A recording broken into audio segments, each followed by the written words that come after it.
Gmail'da artıq məktublar gəlməsin deyə sizə videoda göstərmişdim. Amma kompüterdən göstərmişdim. Çox adam yazdı ki, bəs kompüterdən yox, telefondan necə etmək olar? Gmail proqramında menyuda artıq belə bir bölmə var. Bu sizin mailinizdir. Menyu, yan menyunu açanda İngiliscə qoymuşam ki, bütün dillərdə başa düşənlər başa düşsünlər. Manage subscriptions. Yəni o kompüterdə açdığım eynən bu bölmədir. Bütün nə podpiskalarınız varsa, yəni hansı saytlardan, servislərdən sizə məktub gəlirsə, hamısının siyahısını göstərir. Bir düyməni sıxmaqla bunların hamısından unsubscribe, yəni podpiskanı ləğv edə bilərsiniz ki, artıq sizə gəlməsin.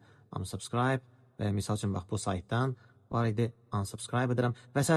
Düzdür, artıq gəlmiş məktubları bu təmizləmir. Yəni gərək siz həmin o məktubu axtarışda yığasınız. Misal üçün Creator Contacts saytından gəlirdisə, bura yazarsınız axtarışda Creator Contacts və sizə həmin saytdan nə qədər məktub gəlibsə, hamısını göstərməlidir və orada hamısını onu silərsiniz. Amma bu bölmə mən göstərdiyim sırf subscriptionsları, yəni sırf podpiskaları ləğv etmək üçün. Daha sonra, yəni bundan sonra sizə həmin saytdan məktublar gəlməsin. Bu sizə faydalı gəldisə, onda elə bu səhifəndə abunə olun ki, yeni videolar qaçırmayasınız.